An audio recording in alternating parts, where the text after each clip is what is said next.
so I owe an apology to Jenny Conrad, who let me be an ARC reader for her story. Unfortunately, I didn't get my review in time before her story dropped, but here it is on the day that it was supposed to drop, May the 10th.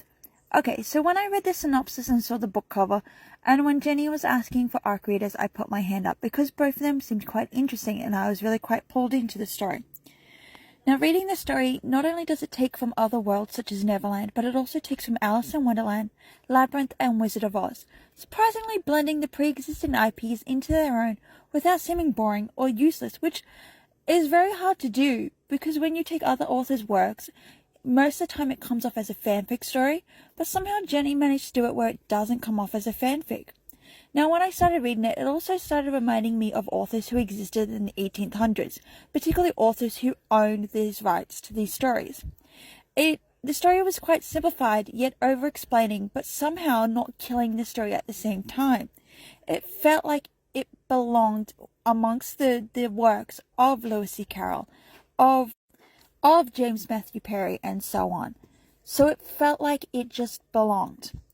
Now, the story follows Peter and his sister Alice, who tumble through a maze of mirrors, along with their friend Gillian Hook. And in those three go seeing a world of something that they've only ever seen in fairy tales. And that is exactly what this is. It is a fairy tale. It is actually quite hooking and quite good. Excuse the pun. It is, yes, there is some scenes that you do read and you're like, oh my god, I need to punch somebody in the face, purely because there is only one woman who is in her mid-teens and she does get sexualized just a bit, and she does fear for her life in the sense that she feels like the males in the storyline are going to come attack her.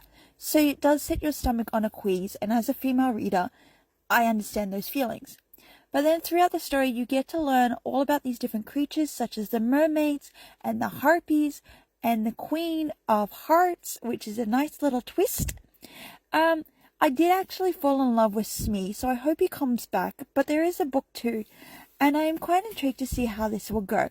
So I let me say that I am actually in love with Jenny Conrad's book, Peter Pan in Wonderland, and I can't wait for the second story.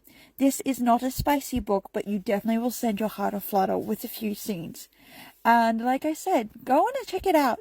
It's definitely worth a read. I think you'll enjoy it.